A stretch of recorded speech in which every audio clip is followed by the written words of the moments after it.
Good morning. Welcome to the Santa Rosa County Board of County Commissioners meeting. It's Monday, September the 8th, 2014. Time is 9 o'clock. Please take a moment, silence your cell phones, put them on vibrate so that we're not interrupted. And if you would, please rise. I'll do the invocation, and Commissioner Salter will lead us in the pledge. Heavenly Father, we thank you for this day and your blessings unto us. We pray for forgiveness of our sins. Thank you for this privilege of meeting and taking care of our own business in a way that's agreeable with the majority. Watch over us and protect our thoughts, our words. We ask in Jesus' name, amen. Please join me in the pledge to our nation's flag. I pledge allegiance to the flag of the United States of America and to the republic for which it stands, one nation under God, indivisible, with liberty and justice for all. All right. We'll move into the agenda. Commissioner Williamson. Thank you, Mr. Chairman. I would like to add one item, if we could just kind of talk today a little bit about the proposed Judicial Center town meetings that we're going to have. I just wanted to have some discussions so we're all kind of on the same page about what to expect and what not to expect. Okay, we will make that, let's make that item 1B under the administrative, okay?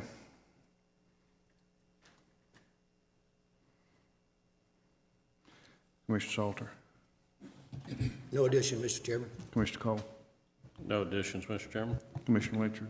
No changes, Mr. Chairman. Mr. Walker. Mr. Chairman, I do have one, is ask that you would add a supplemental agreement with the Department of Transportation for emergency repairs done to East Bay Boulevard during the, washed out during the flooding. We had, they're reimbursing us the additional cost. Okay, let's make that item 15B. Very good. And then one other item that will, I'm not going to ask the board to take any action on, but just to remind the board and discuss that the two franchise haulers in the South End, Waste Pro and Waste Management, their agreements are up as effective October 1.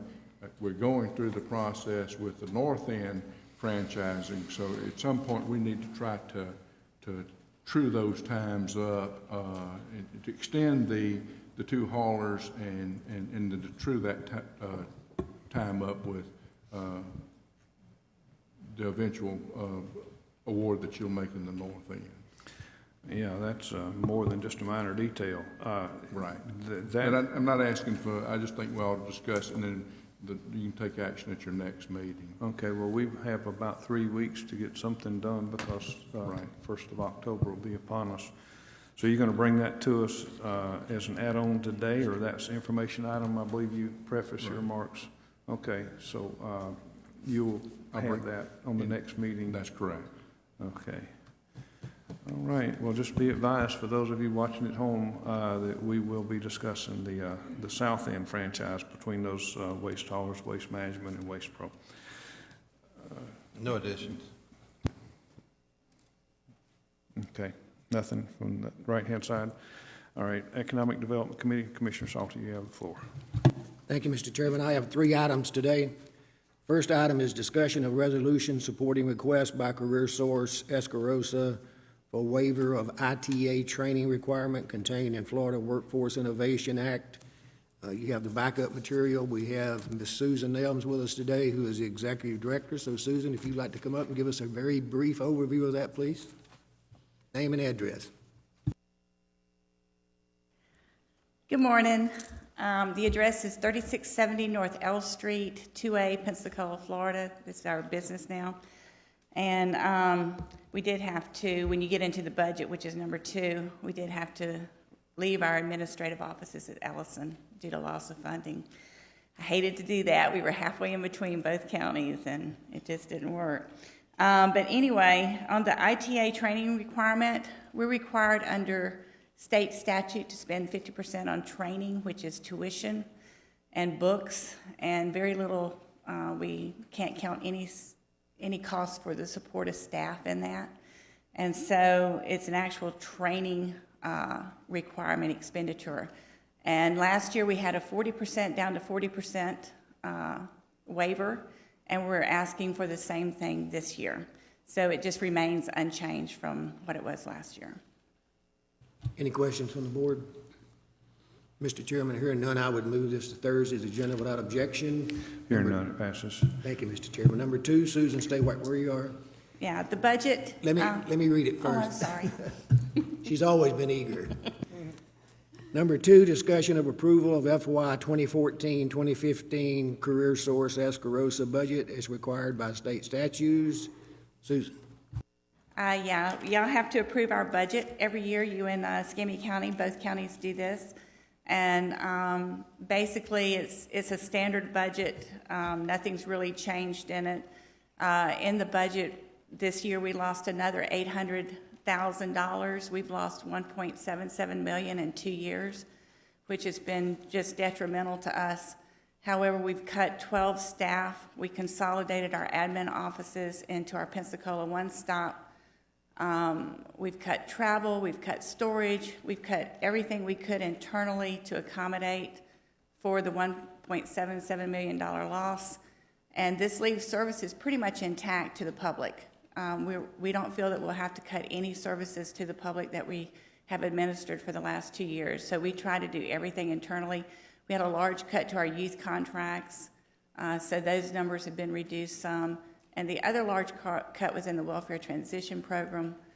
We've lost a great deal of money in it, mainly due to the state legislature. They do control that pot as to where it goes. The rest of it is, we're all federal. It's 100% federally funded. We do have a new piece of legislation, just for your information, called the Workforce Investment and Opportunity Act, WIOA. And that will be, Florida will probably be an early implementation state, so y'all may see some more stuff coming before you pretty soon if we implement that in July from us. But this is just our operational budget for this current fiscal year that we're in. Any questions from the board? Mr. Chairman, hearing none, I would move this to Thursday's agenda without objection. Hearing none, it passes. Thank you. Going back to 1994, when we revamped the old PIC program, I had the opportunity to be Susan's first chairman. Those were interesting days. Mr. Chairman, I have one other item. Discussion of parking lot required for location of customer service facility in Santa Rosa County Industrial Park. And I would ask Shannon Ogletree to come forward, please, and give us an overview. Good morning. Thank you for the opportunity to present this this situation. We have at the present time, we have Navy Federal Credit Union. Roger, if you actually go back one slide. There we go. Navy Federal Credit Union is currently occupying a facility in the Santa Rosa Industrial Park. And we have the unique opportunity to help expand their growth into an adjacent facility. In the picture presented, this is a street view of Industrial Boulevard facing north, and on our right, you will see the two facilities, and on the left is the parking lot, which is right after the road, or the potential parking lot. Next slide, please. The next slide is a aerial overview of the area. The two facilities adjacent to each other are the sites that Navy Federal is looking at. The facility on the south side, where the mouse hand is currently at now, is the facility that Navy Federal is currently occupying with 215 employees, looking at expanding more. The facility just north of there, within inches of that facility, is a 40,000 square foot facility that the company is looking at hiring an additional 300 to 400 people to place in that location. The situation that has arose is the need of parking. There is currently approximately 400 spaces at that location, and with swing shifts and everything, the company is needing upwards of basically 700, 800 parking spaces. Best case scenario is the parking locating across the road, which I've kind of outlined in red. Next slide. This is just a closer view of the of the area. As I said, the current location is the south end, the 35,000 square foot, and the potential location is the 40,000 square foot facility. The employees would be, the parking would be across the main road, Industrial Boulevard, in the outlined red area. Just a picture of their current facility. The next slide shows the potential location, which is the 40,000 square foot location. And this is just a picture of the parking. This is, like I said, a unique opportunity. Navy Federal is a fast-growing company, one of the largest employers in the two-county region. They are employing close to 3,000 employees now, looking at growing until, I think, 9,000 or 10,000 people by the year 2020. They're growing so fast that they're looking for other areas to house their employees while they're building their facilities. And we have the opportunity to house these individuals at least for 2 years, potentially for more. And I think if you look at the backup material in my memo, every 400 jobs that the company has here in Santa Rosa County per year, we're looking at a 1.53 million return to the county. So in essence, after 1 year, we're getting our money back just having these 400 jobs located in the county. I would like to also bring up Mr. Jim Cronley. He's the owner of the facility, and to present also some ideas. While Jim's coming up, Ms. Cantu, let us finish the presentation. Okay, I just didn't want you to stand unnecessarily. Thank you. Could you put the slide back up that shows the two buildings, if you would, please? Jim, can we get your name and address, please? I'm sorry? Can we get your name and address, please? Jim Cronley, 1401 East Belmont, Pensacola, Florida, 32501. I'm hard of hearing. I think you can probably appreciate it. I just turned the volume up, but it makes it echo a little bit. Getting old is not for sissies. If you look at the current location, that is a relatively new building. It was originally a warehouse, and we converted it to a call center, and it's 34,600 square feet. The potential location is an old cut and sew operation. That building's about 40 years old. That was the original call center, and then we expanded before for Clearwire. Right now, they picked the newer building to be in. I'm gonna call it the current building, building number 2.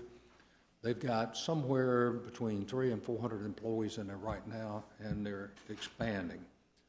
They have another location in Pensacola that they could choose to expand, or they can expand over here. Anything I say about Navy Federal, please understand that it's speculation on my part, because it's not, they haven't told me some of these things. I suspect that their hiring over here is going very well in Santa Rosa County, which bodes well for all of us in the long run. And I think they would rather be here. They've approached us about building number 2. We need to do hundreds of thousands of dollars worth of modifications to bring that building up to what they expect for their employees. They're not the typical call center type employees. The good thing about the parking is where a lot of these call centers, they have 2 shifts, and the people come in and they've got to have extra parking because somebody's coming in, they come in and take a desk, the other person leaves, and so you've got overlap. They do not have overlap. Every employee has their own desk, and they assume that there's a 10% vacancy at any time where somebody's on vacation or sick or something like that.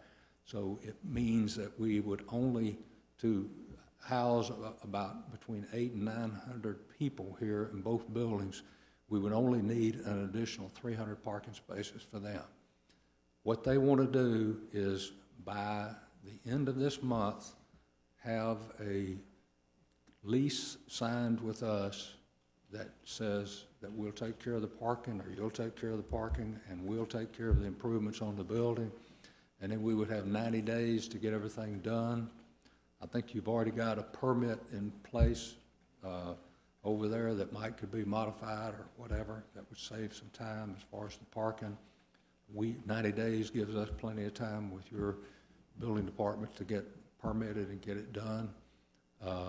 And then they want to occupy January the 1st for that building. So we're under the gun, but 90 days I think is doable for us. I was talking to somebody earlier, and we were trying to compare how good these jobs are. And I think if I was standing here telling you that I had a typical call center lease for 5 years versus this for 2 years and possibly longer, which one would I recommend was a better deal for you? This one is the better deal because you've got higher paying jobs, better benefits, and even when they move those jobs to Escambia County, they're still your Santa Rosa County people that have good long-term jobs with good benefits. There's not a lot of things like this to come down the road. This is a really good opportunity for us. If any of you have been out to the Navy Federal site in the last few weeks, it's unbelievable when you come up the hill before you get to Navy Federal to see what they're doing. They're clearing off there for, I think the number is about another $200 million worth of construction that they're doing there. And also when you look at it, you can now with the clearing scene, you can see where there's a lake back there, and on the back of it, there's a lot more acreage that they've got to expand. If they decide to go right into that next phase, it would help us here because they might decide that this 2-year lease is going to be extended, because what they're looking at is that those new buildings they've got right now will be ready 2 years from now. They don't want to grow into those buildings. They want to move trained people into that building because it's too doggone expensive not to have it, so have excess space. So if they decide that they want to expand, and it could happen because they're really, really a dynamic, growing company, then this 2 years could be extended. But what we're representing to you today is 2 years. And so what we're asking for is to see if you think that if you could give us 300 parking spaces, and by the way, if it could save money and you wanted to put it out of crushed rock or something like that. Most of these employees are not wearing high heels and things like that, so as long as it's safe and pretty level and dry, it would be satisfactory. If you decide that you'd rather spend more money and put asphalt and it could be used later on, that'd be fine. Now, do you want to give it to them for free, or do you want to charge them? You got that option too. I'm not saying what you should do, but that's something that you can consider if you want to say, well, we want to charge them so much per square foot or so much per employee for that 2 years for that parking. That's something that we would present to them, and they would decide if it makes or breaks the deal. And I can't tell you either way because we haven't talked to them about that. I'm trying to think of a couple other points I wanted to make. I can't think of anything else right now. I might, so I'd be happy to answer any questions you've got. Thank you, Jim. We're looking forward to working with you, hopefully, and make this happen. Any questions or comments from the board? Commissioner Cole? Thank you, Mr. Chairman. My only question is why, between alternate 1 and alternate 2, do we go 560 feet more road frontage, but we lose 36 spaces? I would think with more road frontage, we'd increase the number of spaces we have. But we're showing 300 feet of road frontage gives us 336 spaces. 560 feet of road frontage gives us 300 spaces. Is that a typo? Should they be reversed, or, okay? If you'll project, I can answer that question. I looked at the charts and I couldn't figure it out from those either, so. What we're looking here is 336 spaces. This is the existing parking lot that was under contract. Here's the parking lot, the storm sewer, and the retention area. This is frontage along Industrial Boulevard. All we did is cut to this tier here. That's 336 spaces, because if you put a driving lane in, you need to put parking on both sides. And so to get over the 300, it just worked out 336 because you can see there's only 300 feet of frontage. When you do the 300 spaces, as it did work out when we split here, either side of the last lane, it just worked out to be 300 spaces, but that is 500 feet of frontage. Okay. All right.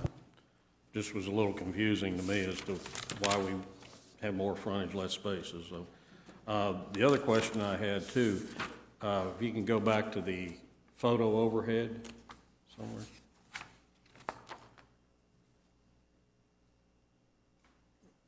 That one, you got a closer one? There you go. What are we gonna do to provide, safe crossing for these folks? Because if I park my car out there, I don't know where to cross. Do I just walk across the railroad tracks and across the road anywhere? Are we gonna put hash marks across the road for a crossing?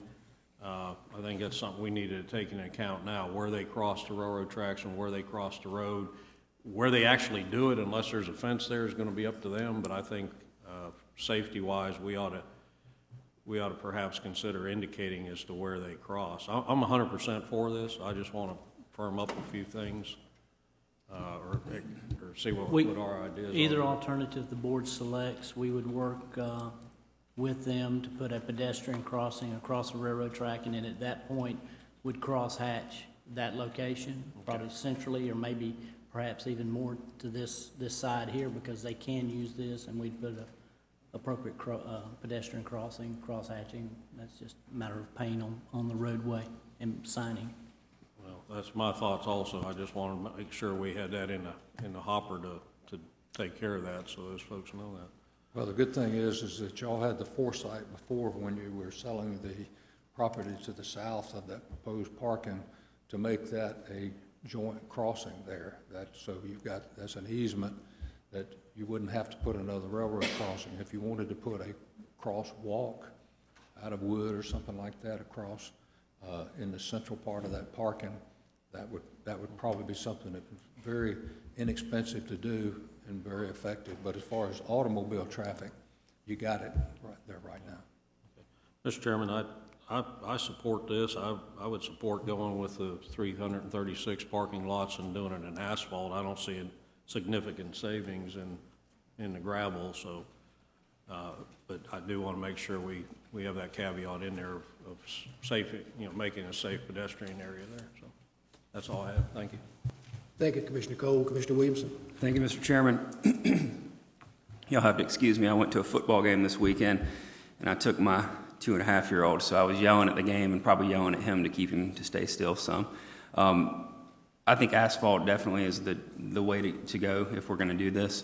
I just wanted to add, too, I mean, if in 2 years they do move, that parking lot there, we've made it more valuable for somebody to come back in and take their place. We've also made that property more value for the future if anybody wants to come on site and build something across the street. If you look at the state of Alabama, they're building buildings and waiting for people to come into them. This is just a parking lot, but it could make a significant difference, and Shannon can attest to that more than I can. But as somebody saying, hey, they've got the infrastructure already in place, all we have to do is come in, build our building, boom, we can be up quicker, running with new jobs. So I think it's kind of a win-win if you try to look down the line for the next 2 years, 5 years, or 10 years. It makes our piece of property more valuable as well. Mr. Chairman, I appreciate what everyone said.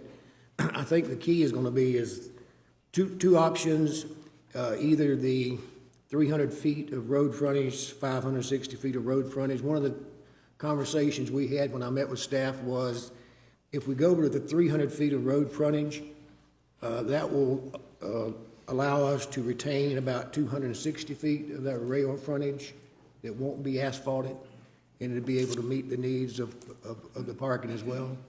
So between now and Thursday, we just need to decide if we want to go east-west or north-south. So, Mr. Chairman, any other questions of Commissioner Lynchard? Thank you, Mr. Chairman. My only observation, I fully support this.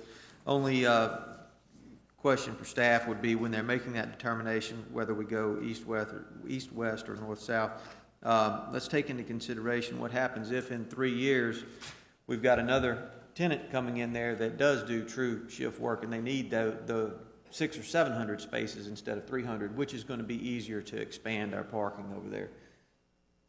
So let's take that into consideration, because the original plan was for this fully developed parking lot. So let's keep that on the back burner so that in the future we can go Mr. ahead Chairman. and get the full impact.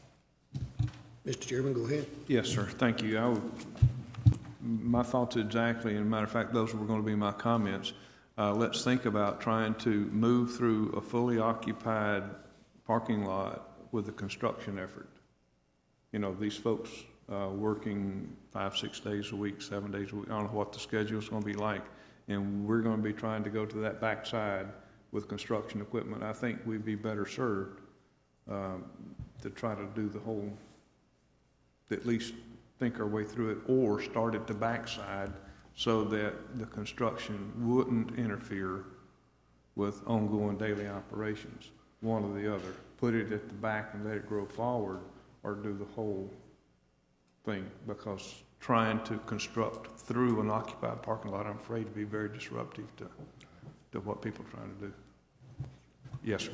Mr. Chairman, the construction access to either parking lot, either phase, is not going to be across the railroad track. We're going to come in off of Armstrong through the retention pond area from this side over here. So it's working back. it's not a factor at all? No, sir, we cannot impact that. If we Okay. put half in, we can construct it. There will be some tie-in issues, but we will Right. not be building it through. But we won't be disruptive to the normal workday? That's No, cool. sir.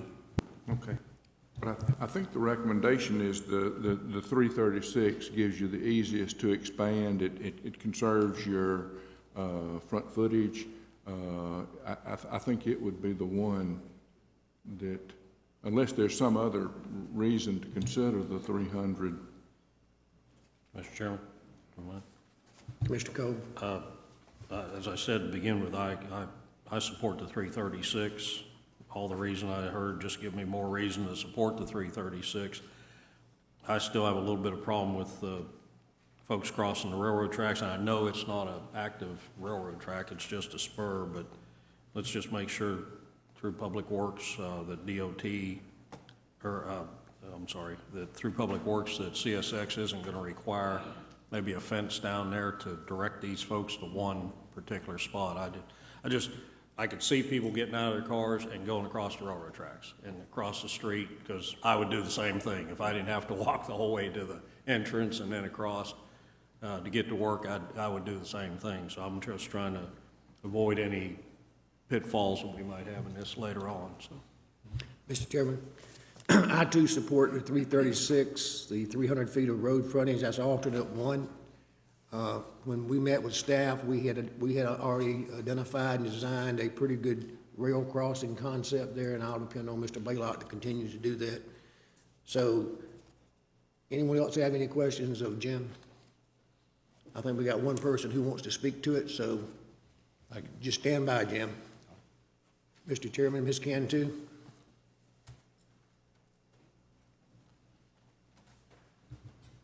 Name and address. I'm sorry? Name and address. Sandra Cantu, 9577 Highway 90 East, Milton. First of all, I'm a member of Navy Credit Union, and they're doing an awful lot of building. I think that we need to look into that, how they can afford to do all this building. That was a joke.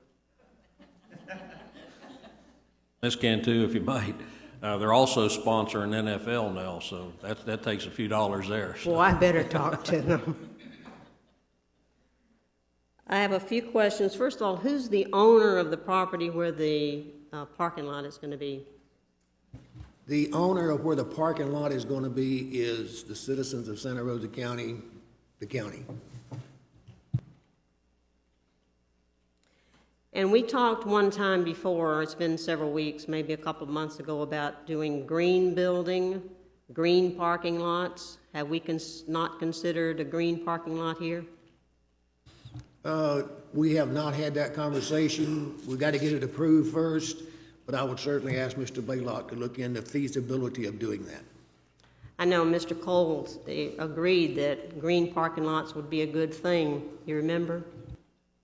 And again, this would be a good opportunity for us to try them out and see how well they work for us down here. Mr. Chairman, if I might. Commissioner Cole? Thank you. Sandra, I 100% agree with that. I just don't think our timeline for getting Navy Federal, meeting that 90 days will allow that, but Public Works is definitely, we even got a sample from the folks on that type of parking lot. And as we further develop this, because it's a big partial, I certainly would like us to look at that in the future, but I don't believe the timeline would allow us to get that involved in it, but Can't we even look at it? we're currently Okay. looking at it, and Avis has a sample that we got from the company, so. And where is the money going to come from that's going to build this parking lot? Ms. Cantu, it's going to come out of our Economic Development Fund where we have reserves set aside for projects of this nature. So we don't have to find the money, it's already there, No, ma'am. okay?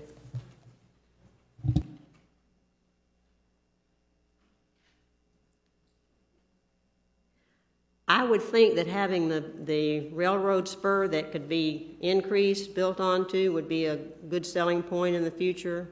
Is that going to be hindered by your talking about the walkway? No, ma'am, we'll make sure that wherever we put that walkway will not interfere with any future projects that may go along that rail spur. Okay. That's all I had. Thank you very much. Okay, thank you. Mr. Chairman, here are no more input. I would move this to Thursday's agenda, and I'm going to go ahead and add alternate 1A, the 336 spaces, to Thursday's agenda without objection. Hearing none, it passes. And we also need to, and we'll have the wording on the agenda, we do need to make sure, because we'll need to get, given the time frame, I think we'll need to get the specific price quotes. We'd like to have this back to you at your first meeting in October. So we'll make sure that we get comparison shopping with the appropriate language in your ordinance. All right, thank you. Next up is Administrative Committee. We have 16, 17 items with the add-ons. Item number 1 is discussion of the Navarre Beach lease fees. We teed that up last set of meetings. Mr. Walker. Mr. Chairman, in your packet is a memo and some additional information that was provided by Michael Burton, the director of the Clerk's Finance Office, and really did a good job in kind of walking us through the lease fees on Navarre Beach. The Clerk's Office is responsible for kind of the administration and collection of those. I think Michael has put together a PowerPoint that goes along with this. Michael, would you present that? I believe they've got it loaded on the appropriate. Good morning, Commissioners. I've got a PowerPoint here. This pretty summarizes the information that's in your information packet for the meeting today. Pretty much with the Navarre Beach, there's 2 basic types of leases. We have the residential and the commercial lease fees. With the residential lease fees, there are 2 different types within that. There's the master lease fee that everyone has to pay, and then there's an additional 5% lease fee that's written into some leases, not all of them, if they rent out the property, where they would have to pay additional amounts. Under the residential master leases, we have a fixed fee, variable rate, and ad valorem. They're all 3. Some have it, some don't. It just depends on which one they have. With the fixed fee, it is what it says it is. It's just a fixed rate that they pay year after year. With the variable rate, that is determined upon either the sales price or the assessed value. Usually once the property is sold, the rate is calculated, and that's charged year after year. In the situation where it's an undeveloped piece of land and then they build on it, that's usually when the assessed value comes into play, and then that lease fee can go up based on that. And then the ad valorem leases are pretty much calculated the same way the ad valorem taxes are. It changes yearly. The additional 5% leases, they're collected on the properties that have a clause in their lease that says that they're required to pay 5% of the revenues for whatever they rent the property out. This is usually collected annually as well. Then we have the commercial leases. Those are predetermined terms that have been agreed upon by the board here. Usually it's a percentage of sales for those. The next slide gives the lease fee breakdown for the past 6 years.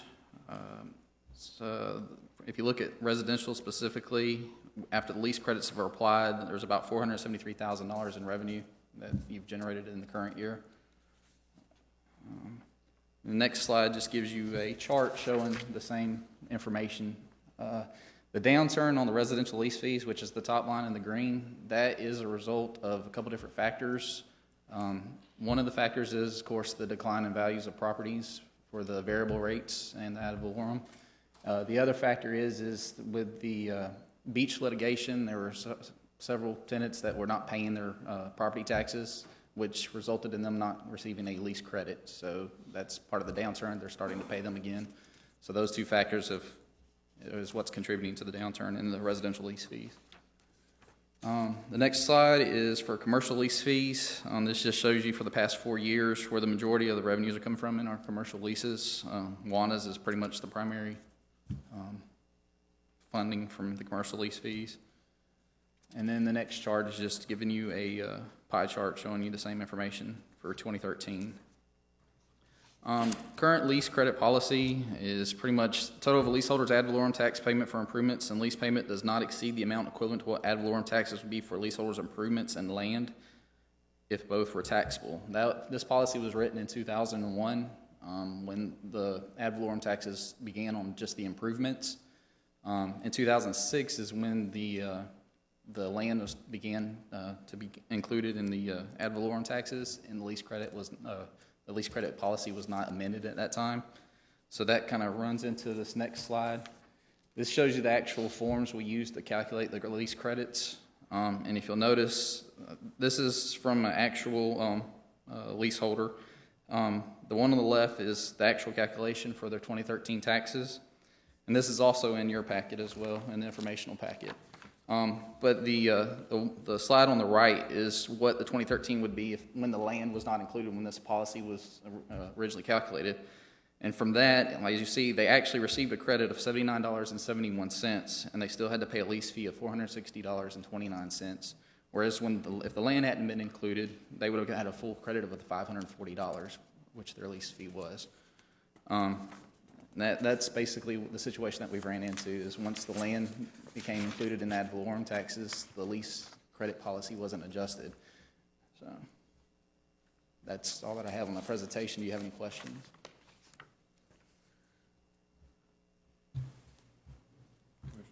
Commissioner Cole? Thank you, Mr. Chairman. The problem I got with this is that and we only have one commissioner, fortunately, we still have one that was on the board at the time, and this policy states, and it's clear and it's underlined, and land, or prorated share of land if both were taxable. Well, the if is gone now. Right. But the and is still, and land is still in there, and like I say, that Board of Commissioners at that time even had that underlined for and land. So can you go back to your sample, the last screen you had, please? Because I need some help with this. If and land is included in that, can you do some quick math for me and show me where that would put their balance due? You mean on the one on the right, or? Either one of them. Well, the one on the left is the one where we actually use the calculation on the value of property. It's, if you look about midway down, it's the $33,250. Okay. And that's where we started including the land there. Okay. On the one on the right, we didn't have a dollar amount for the land, so that's pretty much where the calculation was. From reading the policy and having discussions and all, I think the intent is that they would pay equivalent to what ad valorem taxes would be with their lease fee and the tax on the improvements itself. But I think, like I said, in 2006, when the land became included as well, the wording for the policy wasn't really adjusted to that. Yeah. And so I think that's where the problems have come in, where you have people that are, complaining about that now. So what's the clerk of court's interpretation of that as far as what needs to be done to? As far as and land.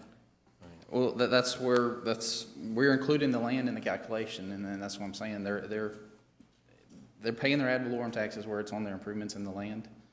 The calculation is still being calculated, as according to the 2001 policy, the way it was written, which it's including the land in the calculation now since there's actually a value there. And some people are getting full credit for the lease fees. Some people, as in this example, is only getting a portion credit towards their lease fees. And there's no consistency, I guess, based on those. Usually, like I said, we had the fixed, the variable, and the ad valorem. Usually your ad valorem get the full credit for their lease fee if they pay their property taxes. Variable rates, most of the time, will get a full credit, but sometimes there's still times when they'll pay a portion. They'll only get a portion of the credit, and they'll still have to pay the lease fee. And of course, the ones that were mainly affected were the ones that have just unimproved property as well. They're paying the full lease fee. How many leaseholders avail themselves of this rebate? They just have to pay their property taxes. How many, do they have to take any affirmative action, or do we take the affirmative action? Once we check to make sure that they pay their property taxes. Usually when we do In order to avail themselves of the rebate program, do they have to do anything, or if they pay their taxes, do we automatically do it? We automatically- Is it a matter of them not asking for something that's available to them, or do we automatically make it? They do not have to ask for it. Once they pay their property taxes within the time frame, we go through there monthly and apply the credits as needed. Thank you. That was my question. Any other discussion from the board? Yes, sir. Thank you, Mr. Chairman. Our attorney gave me this morning the Archer and Marshall case, which when I was reading through this, and he had highlighted some of it, the discussion that we had before about taking lease fees down to $1 and all of that. When I was reading this case in conjunction with that discussion, I think we need to get some further clarification on what exactly we're entitled to do, because in this case, and this was Supreme Court back in 1978, they state while rent is paid for the forbearance and use of the land on the island, so that classifies what rent is, taxes are paid for the services rendered by the county. So there are two separate items, clearly, that the Supreme Court sees. The leaseholders on the island receive both the benefits of the use of the land and the benefits of debt protection and services provided by the county. Each charge is to compensate the county for specific benefits rendered. And it goes on to say, I'll kind of paraphrase here, this was dealing with legislative action. So the legislature is without authority to grant an exemption from taxes where the exemption has no constitutional basis.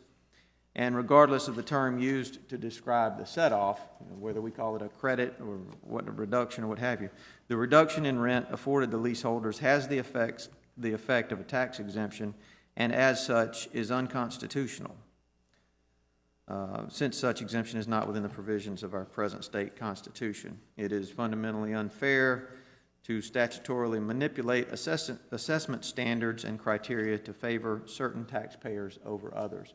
So I would suggest, and I spoke with Mr. Andrews about this earlier, let's request an opinion from the Attorney General's office whether or not our current credit policy is in fact appropriate, and whether any expansion of that current credit policy would pass constitutional muster. And once we get fee simple, all of those complications go away, and they're just ordinary landowners like everybody else in Santa Rosa. That's right. If once fee simple is granted, if and when, then that question is moot. But at present, it's still a leasehold. It's not fee simple. I understand, and as I made the comment earlier, that's why I chose to fly airplanes instead of practice law. That just, to me, it seems a little unfair, but they don't let me decide those matters. Any other comments before we open this up to the floor? If you would stand by, I'm sure we're going to need your expertise again. Yes, ma'am. Name and address for the record.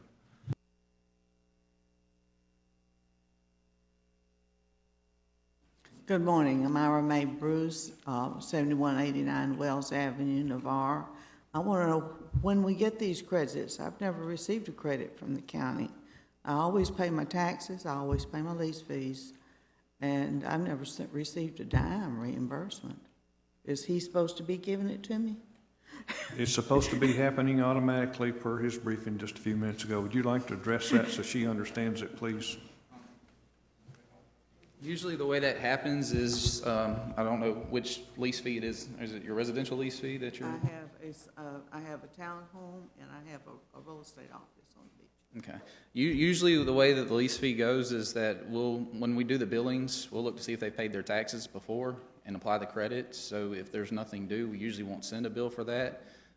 In other situations, if they have not paid their taxes yet, we'll send the bill out. And like I said, monthly, we check to see if the lease has been paid, and then we apply the credit towards the account. If they have not paid at that time, it just reduces the amount of their bill. If they have, usually we will issue a refund based on that. So the bill that they see in their hands is net of any discount that they're due? If they've paid their property taxes Right, at the if time of the billing. if their property taxes have been paid, the bill that they see from you guys is net of any consideration they're supposed to receive from us? Correct. Okay, so the bill you're paying, it may not show it, but it's in there. It's kind of like making soup, you know, it's in there. If you want to come down to my office, we can look at your account specifically. So.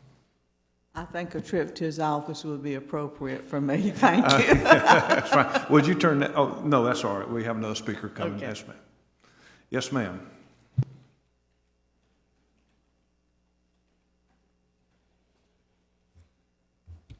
Sandra Cantu, 9577 Highway 90 East, Milton. This is obviously changing people's taxes, am I wrong? This is going to change the taxes that people pay on their property, is that right? Potentially, that's what we're discussing. It would change the lease fee. I'm surprised that there are very few people here to talk about it, and I'm wondering if we have allotted enough time for this subject to be discussed. And I think it's something that particularly should be made available to the people in the south end of the county. How many people are here from the south end of the county? Ms. Cantu. Mr. Chairman. Yes, sir. Go right ahead. Ms. Cantu, when you say, let me clarify, Okay. or you clarify me, this would only affect the people that live on our island. It won't affect your taxes. It won't affect somebody's taxes that lives right across the bridge on Navarre proper. It only affects the taxes or the tax status of the people on the island. Okay, I have a question. I have an interest in that. Who owns the property? Who owns the beach? Right now, correct me if I'm wrong, Escambia County owns the whole island. Federal government. And how is this going to change who owns the beach? Well, This won't change who owns the beach. The federal government owns the property. The federal government leased it to Escambia County years and years and years ago. Mm-hmm. Escambia County subsequently subleased it to Santa Rosa County. And it is officially a part of Santa Rosa County now. But the fee ownership is with the federal government. And that's what the discussions we've been having over the past 2 or 3 years about trying to assist the leaseholders out there with acquiring fee simple ownership. That is a federal question. That's not something that the county controls. Okay, 45 years ago, I bought some property, borrowed money to build a house on it. I paid taxes on it ever since. How does this differ from how the people on the beach pay their taxes or buy their property? There was never any original purchase price paid for the property from the fee owner. They leased it from the either the federal government, Escambia County, or Santa Rosa County. So they've never paid for the property per se? They have leased it. Right. And now they want to have the leases done away with and they would own the property? That is correct. To me, that sounds like it is going to affect me as a taxpayer in this county because you're not going to be making as much money on the beach, so now then I'm going to have to be paying more. Is that not right? No, you're absolutely correct. And that's why earlier I asked that we obtain an opinion from the Attorney General's office as to whether or not that would be an appropriate exercise of discretion of this board. So then we need to do a little bit more in informing the public of what's going to happen to the taxes before we do anything. But the way you all operate, you talk about something on Monday, and you go through with an explanation that, in all respects, I have a difficult time understanding as fast as you go. That's why I ask you, how is this going to affect me and the other taxpayers? Now, this is something we've been talking about for years. And the board, this board, a prior board took action 13 years ago on this. So this is not something that has popped up overnight. This has been going on for years and years and years. And we're trying to bring it in for a landing. But we are talking about it, so then you have brought it up. What I'm saying is, It never went away. the taxpayers need to understand how this is going to affect them as taxpayers, as leaseholders, or whatever, in a way that Absolutely. we can understand it. Absolutely. Okay. And when are we going to do that? We're not going to come on Thursday and say, pass it without exception, and you're going to go on your merry way, right? Now, that's why we're talking about it today, and that's why I asked for an opinion. Thank you, I appreciate that. I have a couple of other questions.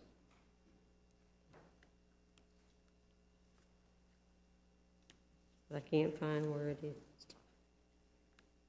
I think I asked the questions that I needed to. Thank you, I appreciate your time.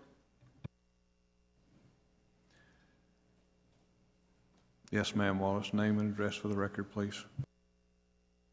Wallace Mahout, 5500 Cox Road, Milton, Florida. I'm wondering, when all of this is worked out, they're going to be paying property taxes and a lease fee? That's That's the what question. That's the question. You put your finger on it. That's what we're talking about. Right. But, and so you're considering like a $1 a year lease fee, or whatever you come up with. Can that be put aside in a pot to keep just for beach renourishment, because it will benefit the people who live there and the tourist industry? Yeah, well, the beach renourishment is a totally separate issue. What we're talking about here is the lease fee itself. We've set up, this board has this year set up a standing fee to build that number, and we're fixing to talk about that later on in the agenda as well. This is an island issue, and we're talking about whether or not we can, in this layman's opinion, and we've got some brilliant legal minds over here, but this layman's opinion is that the lease fee plus all the normal taxes that any other landowner in the county pays is unfair and it's punitive, and that's my opinion. He's just, Commissioner Lynchard has just explained, as has our county attorney, that there are legal opinions contrary to my opinion, and mine is just an impression. I'm not entitled to an opinion. They're entitled to an opinion. I've got my impression that we can't do what we're doing, so we're going to go to the Attorney General and ask him, or ask her, rather, to clarify what our rights and responsibilities are at this point in time. So that's where we are.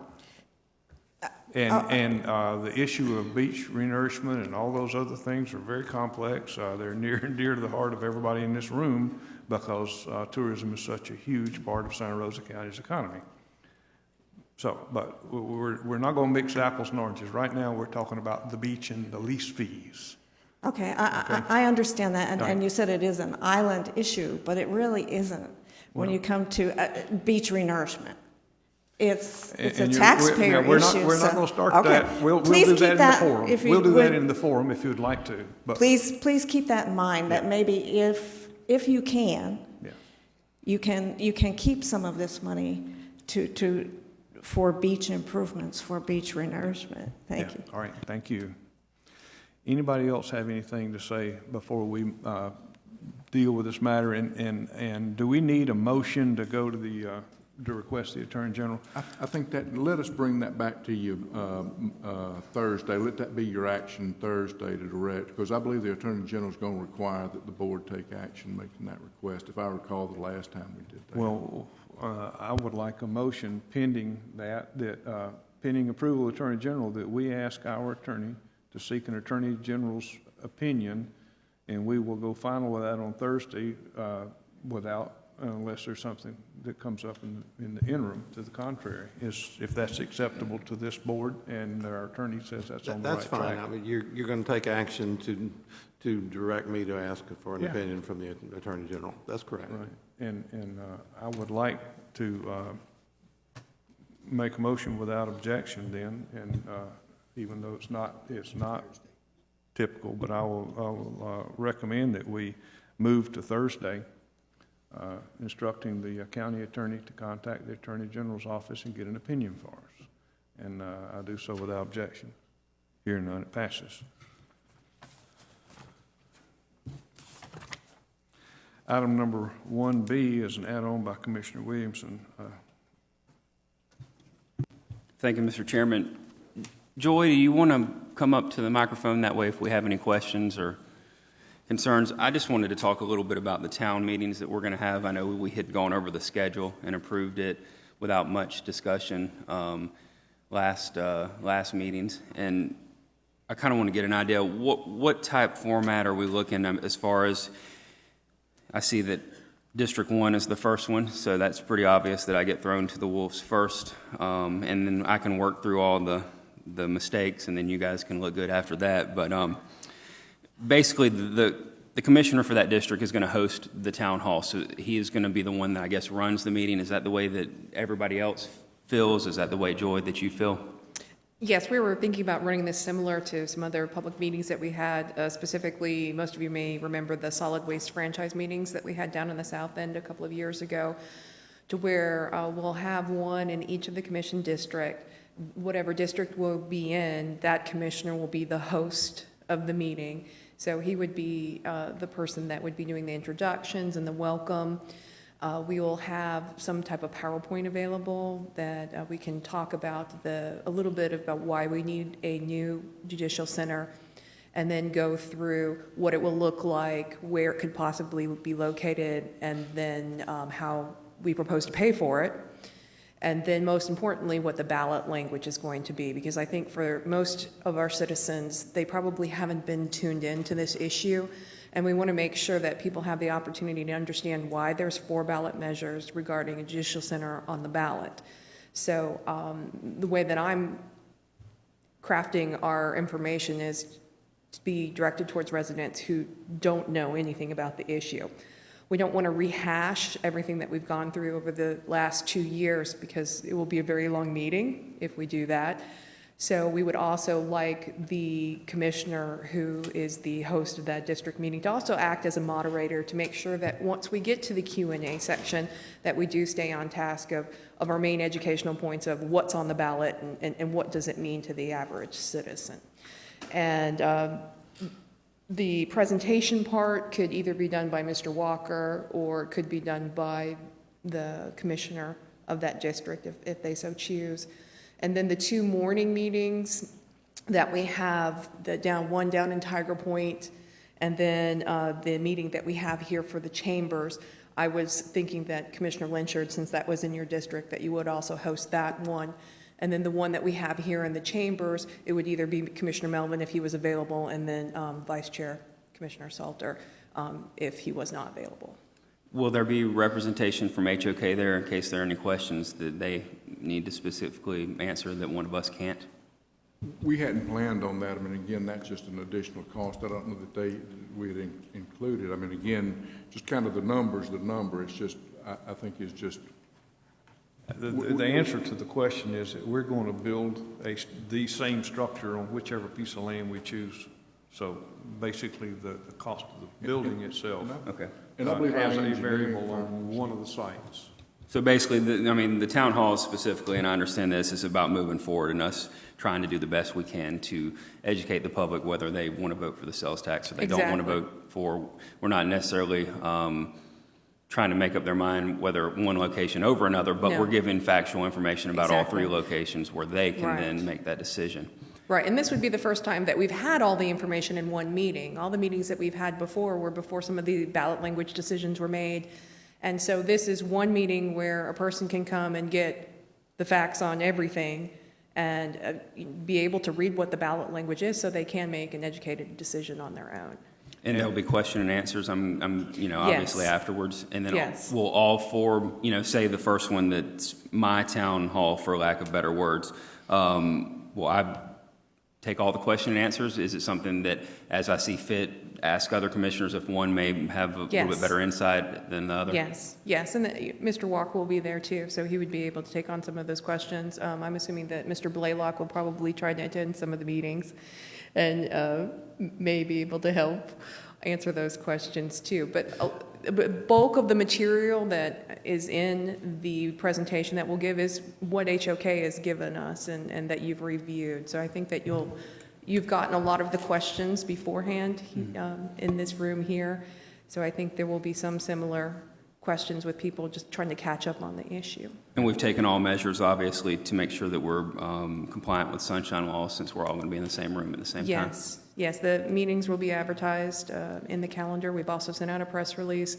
We'll have the people from the clerk of the court taking minutes, and then where we can, we'll stream the meeting live and then record it, and they'll be available for replay. So Tiger Point and the meeting here, we can stream live.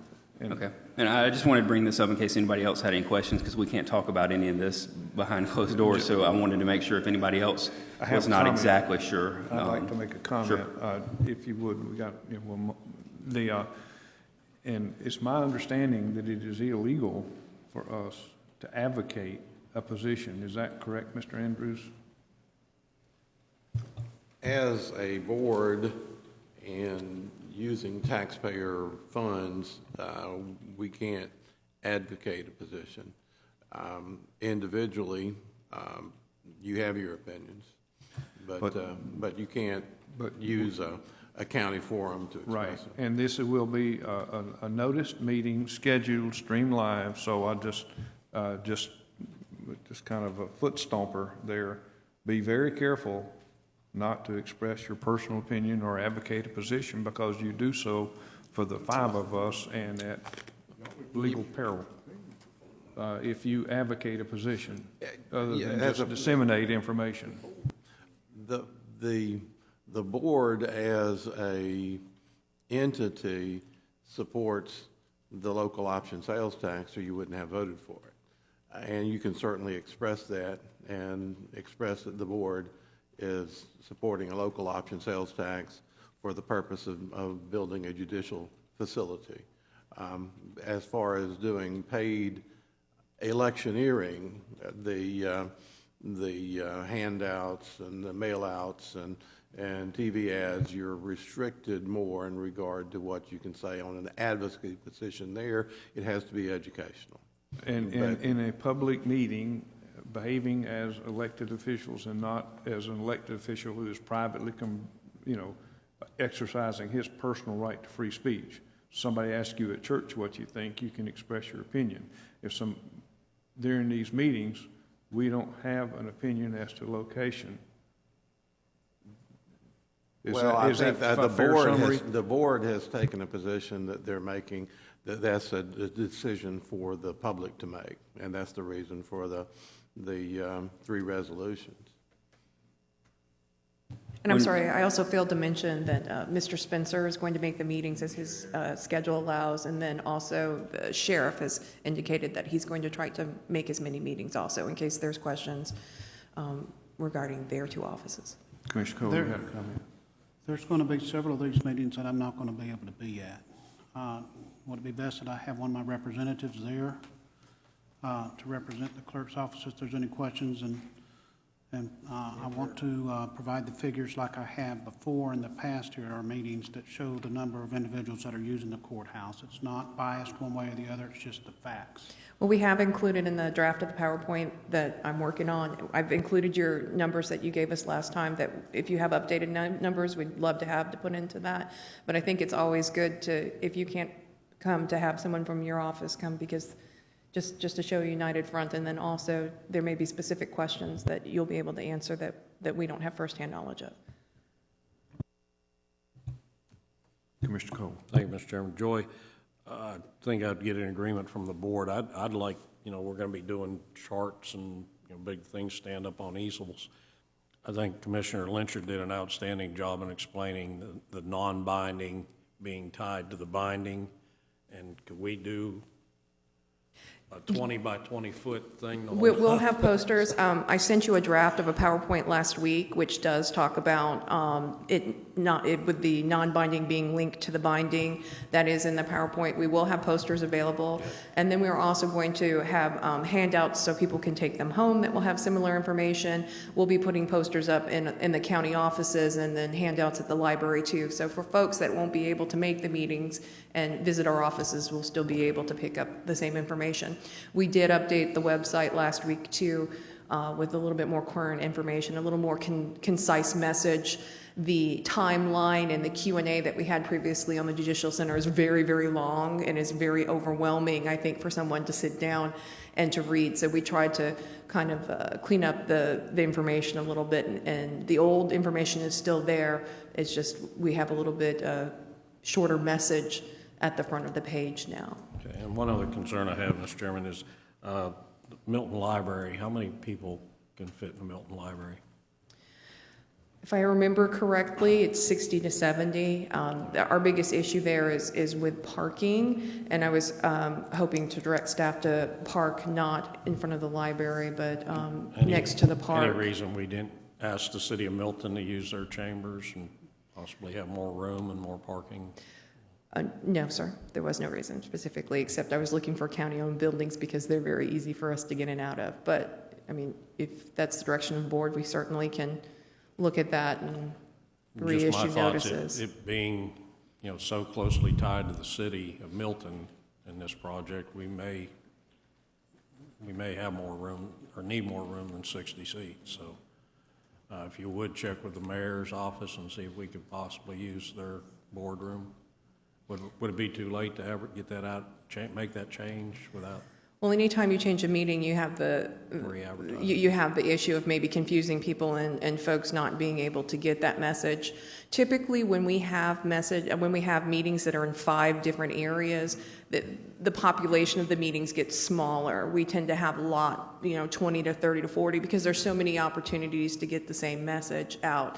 And that was kind of my line of thinking, that it would hold, I think, still enough for the people that would be in your district and interested in coming. But if the board so chooses, we can certainly check with City Hall. Just concerned because we got the East Milton and the city of Milton that are both, going to be involved in this, and that's the only meeting scheduled for that area. So just maybe consider that. So.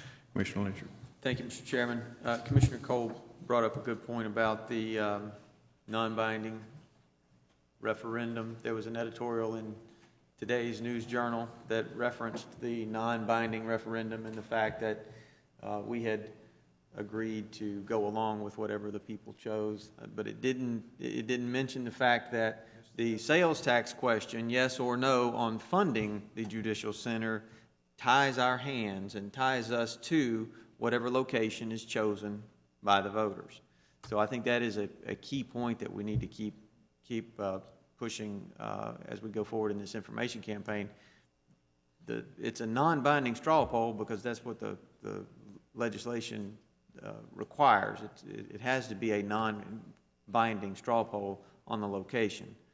The language for the resolution for the sales tax is binding, and that does tie us to whatever location is selected among the 3. So it's an important distinction there. And I think that it also shows you how even, our news media, who is tuned into the issue and have been following it, or still don't have, 100% grasp of the issue. So you can imagine what the people who haven't been following along. Yeah. All right. Thank you very much. That's just an information item, and there's no action required. Administrative Committee, item number 2 is discussion of the renewal of the contract with Kim Landry, MD, for Emergency Medical Services, Director of Services at the current rate. The backup has any detail you may be looking for. I recommend we move this to Thursday without objection. Hearing none, it passes. Item number 3 is discussion of the use of the Navarre Park for the annual Christmas in the Park activity sponsored by the Navarre Beach Chamber of Commerce. That's to be Saturday, December the 6th, 2014. I recommend we move this to Thursday without objection. Hearing none, it passes. Item number 4 is discussion of the use of Navarre Park for the 31st Annual Fun Fest sponsored by the Greater Navarre Beach Chamber of Commerce, Friday and Saturday, April the 24th and 25th, 2015. I recommend we move this to Thursday without objection. Hearing none, it passes. Item number 5 is discussion of allocation of electrical franchise fees designated for capital recreation projects and initiatives. I open this up for conversation from the board. Commissioner Lynchard, you want to lead off on this? Thank you, Mr. Chairman. I asked Mr. Walker to put this on the agenda. As you know, when the economy turned south and our tax revenue decreased by some 25% back in the 08, 09 time frame, one source of funding that was used to true things up was the electric franchise fee. The electric franchise fee, when it was reauthorized back in 1995, 20% of it was directed towards recreational projects, 10% towards economic development, and the remainder towards roads and bridges for capital projects. In '96, the allocation was tweaked so that 40% went to recreation, 10% to economic development, and the remainder to road and bridge. In 2007, 2008, the last year that the recreation allocation was fully funded, the districts received $485,000 each for recreation projects. That was subsequently cut in order to get through this downturn, and so that the result has been each district has been funded to the tune of $75,000 per year. That is not a level of funding that's sustainable over the long term. It's not going to maintain our parks, much less provide any capital for new equipment. One small playground costs more than $75,000, probably twice that once you factor in the surface in addition to the equipment. So what I have proposed is that we take the electric franchise fee allocations and take the amount that was allocated away from recreation and baseline it on last year's figures, 2013, 2014, so that Road and Bridge will get the same amount they got last year, or the general fund essentially will get the same amount that it got last year, which is well over 50%. Economic development will still continue to get its 10%. Any increase over last year's numbers will go towards recreation and to be divided equally among the district. And the goal is to, over the course of a number of years, as the franchise fee continues to increase incrementally, restore our funding for the recreation districts so that we can complete some capital projects down the road. Because right now we'll never get there. And the recreation funds, we always call them recreation funds, but we don't just use them for recreational projects. They've kind of turned into more of a district-specific allocation, so that, for example, District 5, we've used some of those funds for the beautification project on Highway 98, to match some state dollars. The community center, there are different things that are not just specifically tied to recreation that we use those funds for. So I think it's important that we start to try to right the ship and get some more money into the recreation funds. Thanks, sir.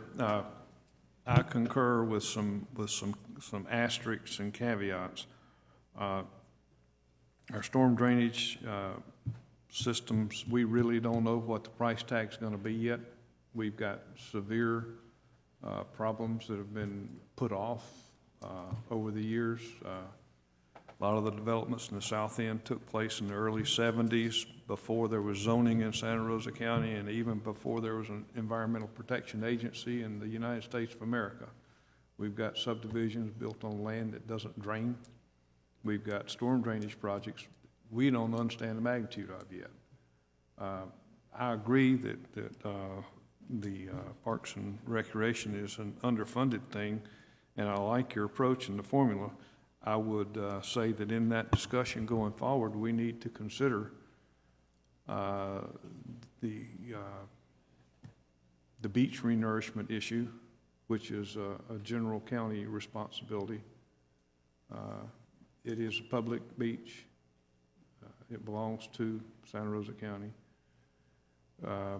We need to ensure we have necessarily done what the accounting world calls capital erosion to a point, in that we haven't been able to do the pay raises. We fixed that. We're moving in the right direction there.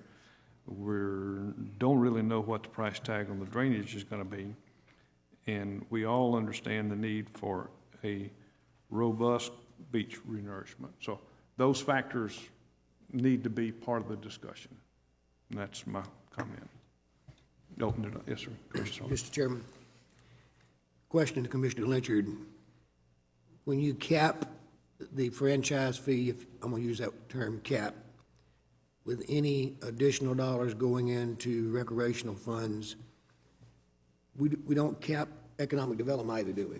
It still stays at 10% because we held it harmless throughout, and it's always stayed at the percentage allocation. Really, the tug of war's been between the general fund and recreation, and recreation has suffered to benefit the general fund. So what we're going to do is hold the general fund steady at last year's number.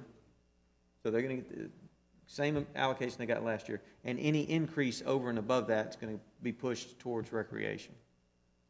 I got you, kind of like a TIF. That's right. Okay.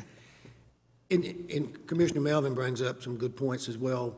You know, I think we've got a lot of challenges facing the county in the future. We got Navarre Beach, we got the bridge, we got the drainage issues, and one thing I want to see the board do as we approach the end of the year, or quickly into the new year, and we'll know about the courthouse by then, is set a day aside to have a pretty extended workshop, and let's look at 1 year, 2 year, 5 years out, and try to address those problems and look at potential funding. So I support what Commissioner Lynch is doing.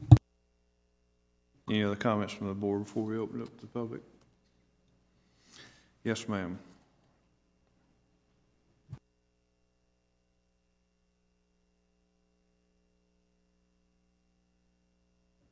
Sandra Cantu, 9577 Highway 90 East, Milton.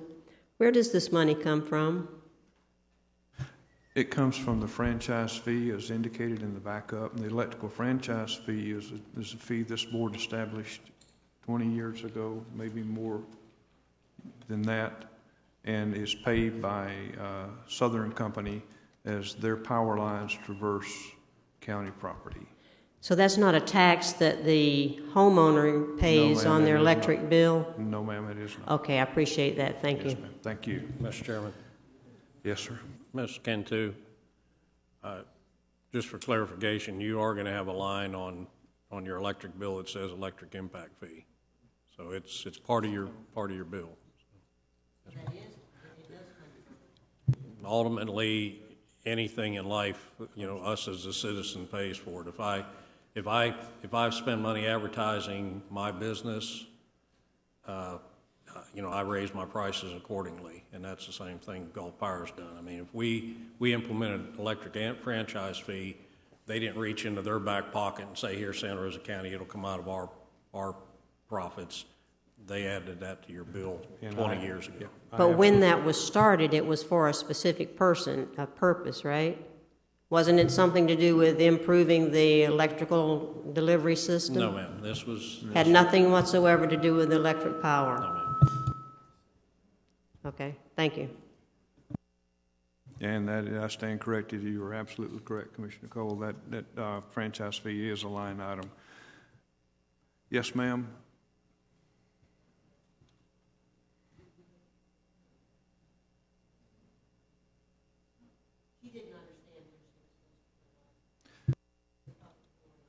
Oh, okay. All right. We'll be there before too much longer. Okay. I recommend we move discussion of the allocation of electrical franchise fees forward to Thursday without objection. Hearing none, it passes. Item number 6 is discussion proposed District 1 Recreation Advisory Committee. Commissioner Williamson. Thank you, Mr. Chairman. Basically, what I'm going to be doing or wanting to do is come up with an advisory board or advisory committee for my District 1 parks, and probably 12 to 15 people within District 1, whether it be business owners or they live in the district, and to try to come up with a plan from the smallest item, whether it be a trash can in a park, or remove the rocks, because for some reason 5 to 12-year-olds like to pick up rocks and throw them, even though we have all the technology that we have these days. Or it could be a big item, a splash park or a basketball court, anything. And I want this board to come up, this advisory committee, to come up with a list from the smallest item to the largest, and then they can advise me on what we need in the parks in the district, because I feel as a commissioner I don't need to say, hey, this is my pet project or this is my pet project. I need to hear from the citizens. So all this is just to help me see what we need in our parks, and then have a plan and a game plan going in the future where we can get these items knocked out. I think, yes, for one moment. I think you don't, or you just advise us, because you can appoint that it's going to be volunteer, it's going to be unpaid. Sure, and basically, I mean, any item that comes forth, we're going to, or budgeting, you know, then the board will have it. But this is just to help me in my district with my parks in my district. And you're free to do that. I think, subject to correction from the attorneys on the board, it's up to you. If it's an advisory board that makes a recommendation, then it's going to have to be sunshine compliant. Yeah. I believe that's how we did, I believe, when Commissioner Broxson had did a District 5 rec board. I mean, it has to be, I mean, we have to fully staff it. I mean, I believe Ms. Simmons staffed that. We did some of the work out of our office, and we have to work out on minutes and those type things, but it has to be fully. Well, whatever details need to be worked out, I think it would be the best to get the citizens' involvement within the parks to see, you know, what I can do as a commissioner to make our District 1 better. And I'm not sure how much you can just, I think Commissioner Melvin may be thinking about, I mean, just some kind of informal thing that advises you. Exactly. As opposed to advising the entire board. I may be wrong on that. I have an informal group that I refer to as a kitchen cabinet, and they have my personal cell phone number.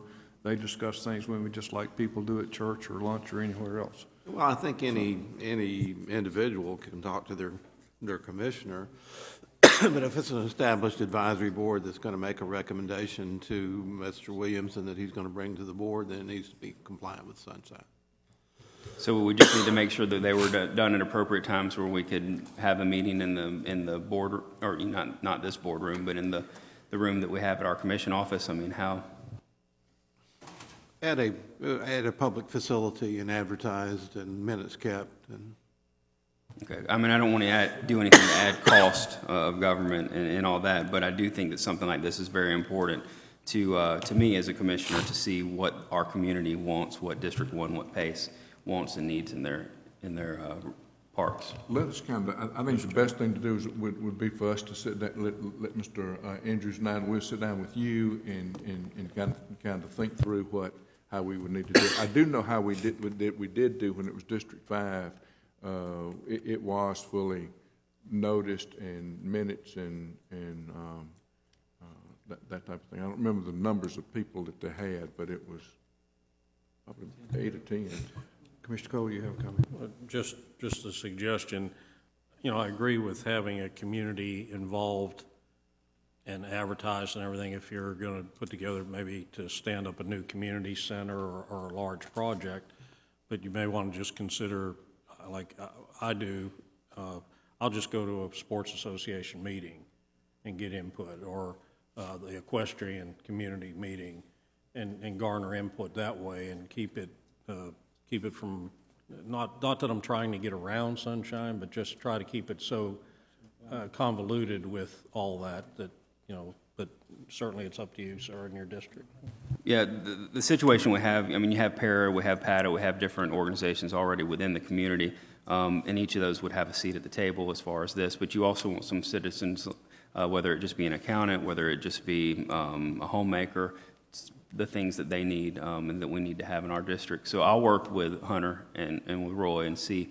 I want to make sure that we do this in a way where we're not adding a cost, obviously, to the county or anything like that, but the best way to do it, because I think it is important to have a clear plan and a vision where we can start working towards that. I always heard that you plan your work and then you work your plan, so I think that would be good for my community and also for my district. Did you have a comment on this item? Name and address, please, sir. Thank you, Mr. Chairman. Jack Bonney, 817 Dolphin Road, Milton, Florida. First of all, I want to commend Jair for bringing this item up. I think there are existing organizations, but there are a whole underlying group of people who would like to do something and don't know how to do it, and I think it would be good to have this forum. But I did have one question. When you say your district, District 1 is a voting district and it's a working district. And I just question, are you talking about your working district or your voting district? We have gone to where it's now all the voting district. We don't have the voting districts and the working districts as of last month, thankfully for Commissioner Lynchard. My apologies. Then. No, that's quite all right. Yeah. So I need to come back to Mr. Cole then about a park in my neighborhood. Thank you. There you go. That gives you one belly button to punch. It's a lot simpler, isn't it? Mr. Chairman? Yes, sir. Jack brings up an interesting point. I would remind Commissioner Williamson, my good young commissioner friend, we have North Pace and South Pace. I'll put a note to that, Commissioner Salter. Thank you. All right, sir. I recommend we move item number 6, discussion of District 1 Recreation Advisory Committee, to Thursday without objection. Hearing none, it passes. We're going to go ahead and take 10 now. Please be back in place at 22 till.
Make your way back to your seats, please.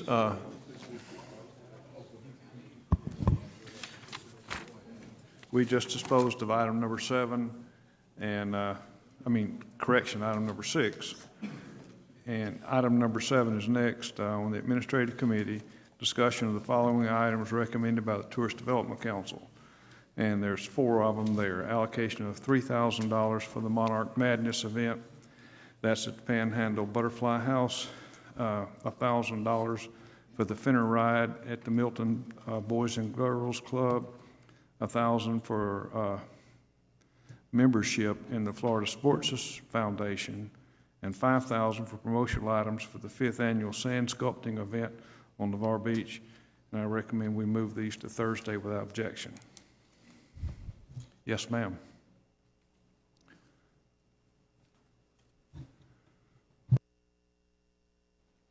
Sandra Cantu, 9577 Highway 90 East, Milton.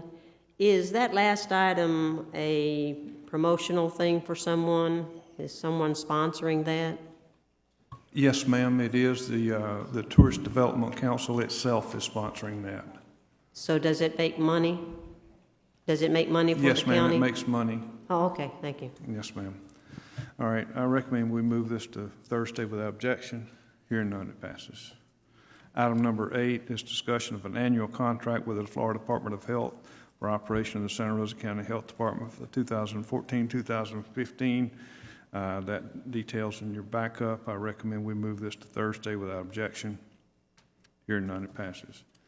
Item number 9 is discussion of the 5K run walk on November the 15th, 2014, beginning 8 a.m., sponsored by the Paste Assembly Ministries in the neighborhoods adjacent to the church. I recommend we move this to Thursday without objection. Hearing none, it passes.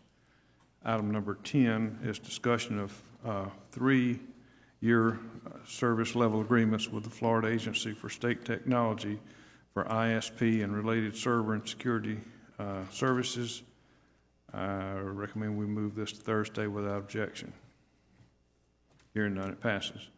Item number 11 is discussion of purchase of 2 Cisco Nexus 5600 network switches and cables and cabling cards at an aggregate cost of $47,970.24 for the IT department based on comparison shopping. Again, the details are in the backup. I recommend we move this to Thursday without objection. Hearing none, it passes. Discussion of the following appointments in District 2, Local Zoning Board, James Dabney, Local Restore Council. Commissioner Cole. Thank you, Mr. Chairman. My apologies to staff and the board and public. Rob Williamson served both on the Local Zoning Board and also the Local Restore Council as a request by me for District 2. I understood Rob to tell me last month that he wished to come off both those councils, and thinking that I needed to have somebody sit on the Local Zoning Board. Mr. Dabney was available, and I spoke to him, and he was certainly willing to serve. As you've seen, he was here at the meeting 2 weeks ago. I stand corrected. Mr. Williamson does want to continue to serve on the Local Zoning Board, and I've clarified that with staff, Mr. Dabney, and also with Mr. Williamson. So at this time, Mr. Dabney will not be asked to serve on that board, and Mr. Williamson will continue. However, the Local Restore Council is somewhere that Mr. Williamson did want to come off. I've had several names come up. I didn't get a chance to get the name on today's agenda, but Ms. Carol Tebay is here today. She's attended just about all the meetings. Is very familiar with this. Wouldn't require much time and effort in ramping up to that. And Carol, if you'd come forward, if anybody has any questions today, Carol's here, and with the board's, I would like to move her name forward to Thursday for a final vote, but make her available today for any questions by other board members. Name and address, please, ma'am, for the record. Good morning, Carol Tebay, T-E-B-A-Y, 4525 River Ranch Road, Milton. I don't have any questions. Anybody on the board have any questions?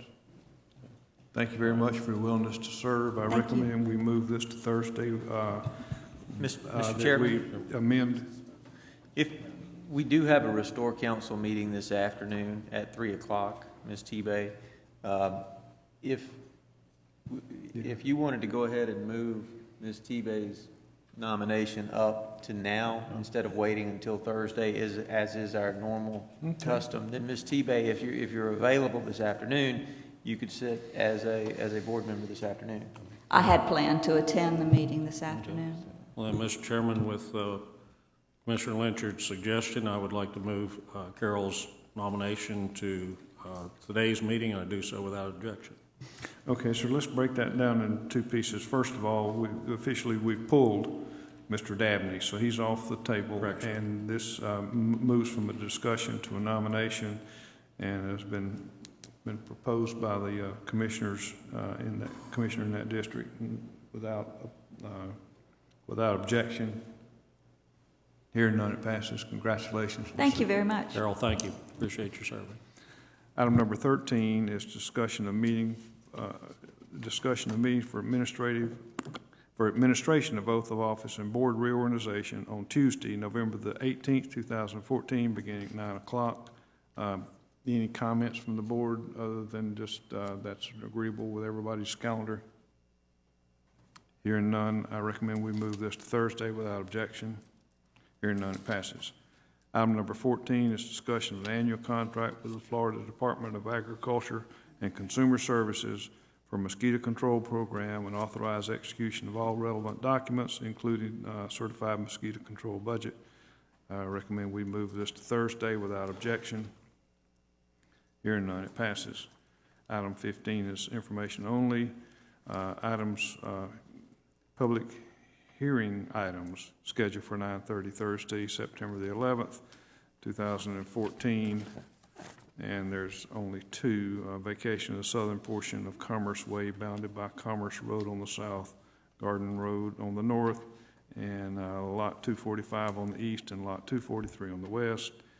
And an amendment to Ordinance 2006-38, providing for the establishment of boards of adjustment and appeal, establishment of appointment of members, and providing for the repeal or replacement of Ordinance 2014-09. And those will be heard again Thursday the 11th. I recommend we move those this item forward to Thursday without objection. That's information disregard. Item 15B is Hunter regarding cost overruns on 399 repairs. Yes, this is just approval of a supplemental agreement with the Department of Transportation, amending that the original grant to take care of the full cost, and these are East Bay Boulevard damage during the April flooding. I recommend we move this to Thursday without objection. Hearing none, it passes. That concludes the administrative report. Engineers report. Mr. Chairman? Yes, sir. Where did we put these South End haulers contract as far as it relates to? Yeah, Mr. Walker had an item.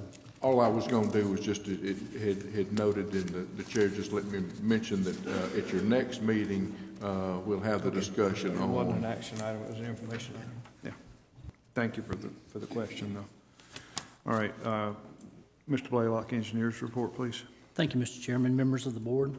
Item 1 is a discussion of the approval of the preliminary plat for Cambria subdivision. This is a 170-lot subdivision in Section 30, Township 1 North. I won't read all that, but it's in Working District 1. Discussion from the board. Backups available. I recommend we move this to Thursday without objection. Item number Hearing none, 2. passes. Oh, I'm sorry. Item number 2 is a discussion of the approval of the construction plans for Boracay Cove subdivision. This is a 67-lot subdivision. It, too, is in Working District 1. And I assume by this that all the punch list items are completed and everything's ready to go. Now, this is actually construction plans where they're Oh, seeking the construction development. plans, I'm sorry. Yes, sir. I stand corrected. I recommend we move this to Thursday without objection. Hearing none, it passes. And then item number 3 is a discussion of the approval of the paved road and drainage maintenance for Parkwood Commons Phase 1. the 53-lot subdivision in Working District 1. It is the item that came before the board several months ago, and they have completed the punch list items. And we're prepared to make a recommendation on Thursday to accept improvements. Ms. Whitfield, you concur with that? Mhm. Commissioner Williamson? And I just wanted to add that the builder going through the punch list was very cooperative, and, I mean, really, they jumped on it and did everything that they said they were going to do. There were a couple items I think that they needed to go back that weren't on the original list, and they're going to take care of those. So very cooperative and wanted to get this thing done and do the right thing. So I appreciate Roger and Avis for all your help on it, too. Thank you.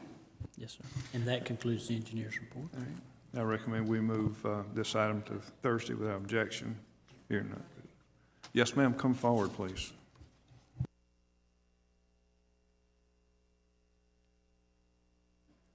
Sandra Cantu, 9577 Highway 90 East, Milton.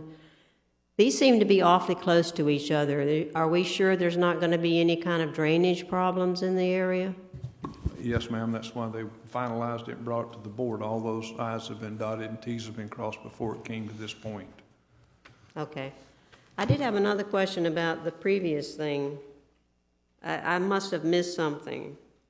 Where you had under info only number 15, the last paragraph, an amendment to ordinance 2006-38. Did you discuss that? We did. We discussed it earlier. Mr. Walker discussed the... Mr. Cantu, as it says on the agenda, that's an informational item. Those will be public hearing items at the 9:30 time Thursday.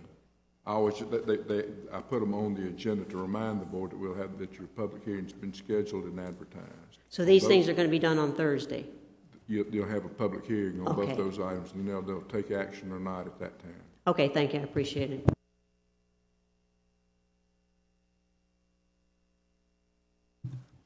Public Services Committee, Commissioner Richard. Thank you, Mr. Chairman. Item number 1 is discussion of approval of an interlocal agreement with Pensacola State College that establishes a formal provision to allow students in the EMT EMS program to observe the operation of our dispatch center as part of their curriculum. There's backup in the agenda books. Any questions, comments? Otherwise, I will move this to Thursday without objection. Hearing none, it passes. Item 2, discussion of approval of funding for the 2014-2015 Hazards Analysis Agreement between the Florida Division of Emergency Management and Santa Rosa County in the amount of $10,093, and authorize the chairman to sign all related documentation. There is no match requirement, and I will move this to Thursday without objection. Hearing none, it passes. Item 3, discussion of approval of amendment to the SHIP Local Housing Assistance Plan to increase the maximum award for substantial rehabilitation from $25,000 to $35,000 as recommended by the SHIP Affordable Housing Advisory Committee. Again, if there are any questions, I'll entertain those. Otherwise, we'll move this to Thursday without objection. Hearing none, it passes. And that concludes Public Services, Mr. Chairman. Public Works Committee, Commissioner Williamson. Thank you, Mr. Chairman. We have one item today, and that's the discussion of request from Mr. Daniel Wesley to maintain the county property adjacent to 6033 Circle Avenue in the Skyline Heights First Edition subdivision. Mr. Avis, do you have any backup on this? Just the backup that's included in the documentation. We don't have any objection to this. This is just a request to maintain that right-of-way that's not county maintained. It's just a wooded area that never was paved or maintained, and there's no need for that. And this gentleman lives next to it and would just like to go out there and mow and trim bushes. Really no different than what people do on their front lawn out into the right-of-way. He just wants to get the approval from the board in case any neighbors ask if he has authorization to be out there doing that. Thank you, Mr. Whitfield. If there's no questions, I'd like to move to Thursday's agenda without objection. Hearing none, it passes. All right, next up is Budget and Financial Management, Commissioner Cole. Thank you, Mr. Chairman. Item number 1 is discussion of bids received for one forklift loader for landfill. Sole bidder meeting specifications is Advanced Material Handling LLC with a bid of $22,144 for a Hyundai Model 30D-7E. I move out to Thursday without objection. Hearing none, it passes. Item 2 is discussion of budget amendment 2014-171 in the amount of $100,000 to Pensacola State College for construction of STEM facility at the Pensacola campus from Economic Development Reserves is approved at the May 8th, 2014 Board of County Commissioner regular meeting. I move that without objection. Hearing none, it passes. And the final item is discussion of county expenditure and check register, which I'll have on my desk and get initialed for your final approval, and do that by Thursday, and move that without objection. Hearing none, it passes. That concludes the report. Thank you. Public forum, anybody here that wants to bring anything before the board? Seeing none, hearing none, we are adjourned.